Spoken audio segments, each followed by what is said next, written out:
Thank you so much, Bruce, and everybody at the CCPA for pulling off this evening so flawlessly.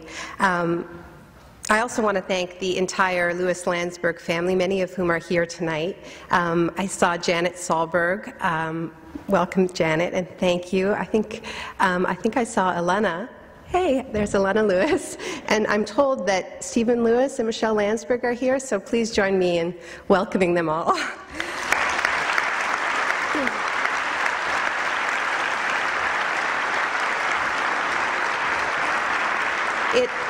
It is such an enormous honor to be part of this initiative, keeping the David Lewis memory alive.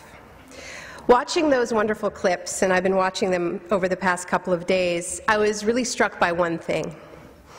Decades before the Vancouver 2010 Olympics, David Lewis owned the podium. Did he not? I mean, he never let the Tories or the Liberals forget whose game it was. And these are fighting times we're in. Times when we need to fight for everything we value, to defend every progressive victory. And we would do well to recall the kind of unapologetic confidence, the gloves-off naming of names and exposing of interests that helped win those victories in the first place. Not with timidity will we beat back the crowd of small minds and big guns currently running the show in Ottawa, putting our democratic process on ice, while they hope that ice hockey will boost their pitiful approval ratings.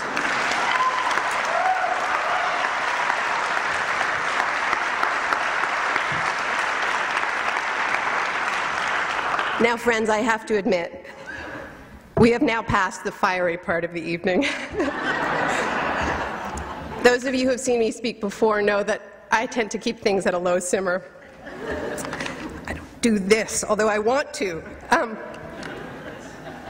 David Lewis, even in virtual form, is a tough act to follow. I was prepared for that. I was less prepared for Avi Lewis being a tough act to follow.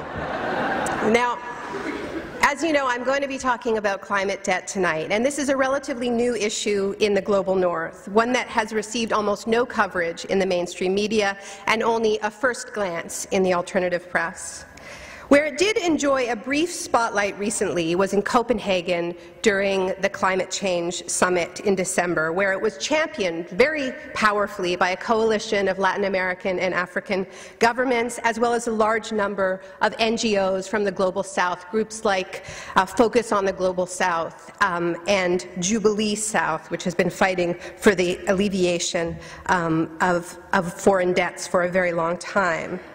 So, given the relative novelty of the subject around these parts, around these cold parts, it makes sense, I suppose, to start with a definition.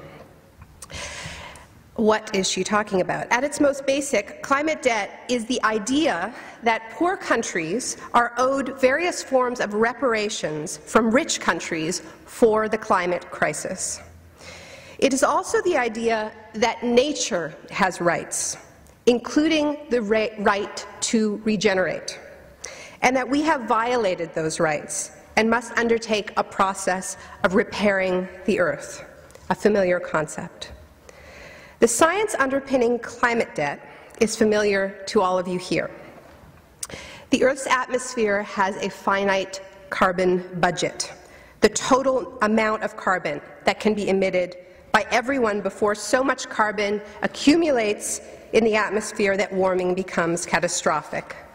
A safe level, according to Jim Hansen, the respected NASA scientist, is 350 parts per million. We are already past that, and we need to bring it down. We are over our collective carbon budget, overdrawn. But the climate debt argument goes beyond that science, and it points out that not everybody is responsible for this. We in the highly industrialized North consumed far more than our share of the global carbon budget. Our actions have created a crisis that is global in nature and for which others are paying. For this, we owe a debt on the basic polluter pays principle. But the climate debt argument goes further still. It argues that the atmosphere is a common global resource. No country has more right to the global atmosphere than any other.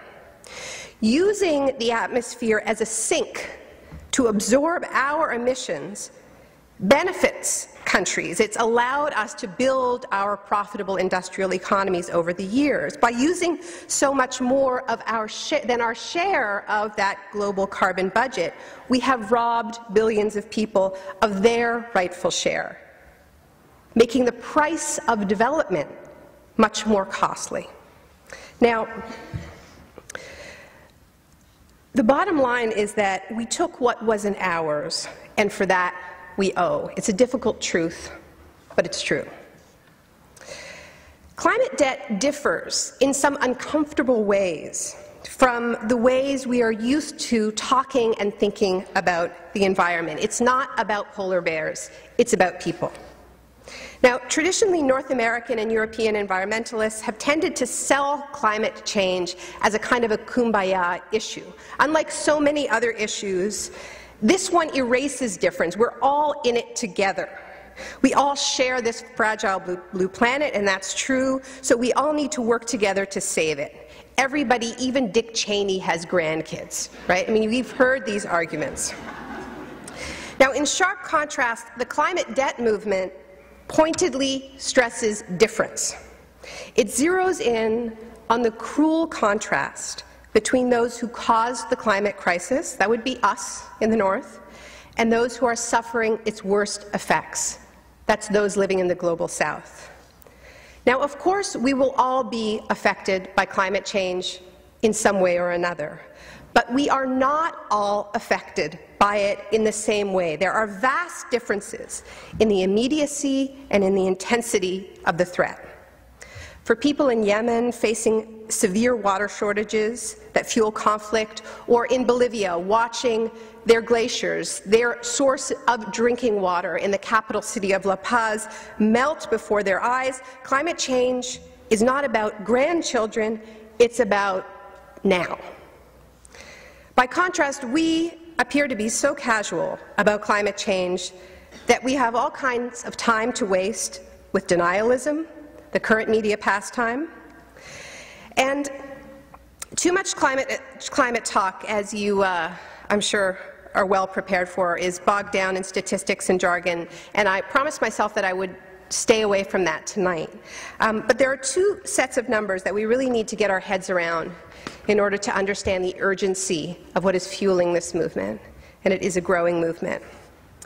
The first set of numbers is this: 20% of the world's population is responsible for 75 to 80% of the historical emissions that created the climate crisis. 20% responsible for 75 to 80%.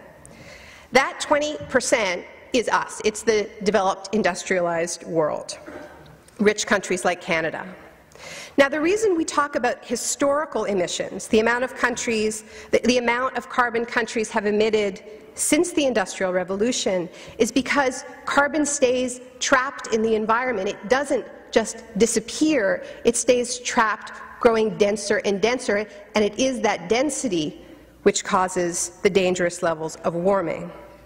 So in determining who caused the climate crisis, we can't just look at who emitted what this year or last year or the year before that. We have to take the long view. So that's how we come up with the 20 caused 75 to 80% of the damage. Now, the next set of numbers, this comes from Justin Lim, who's the chief economist at the World Bank.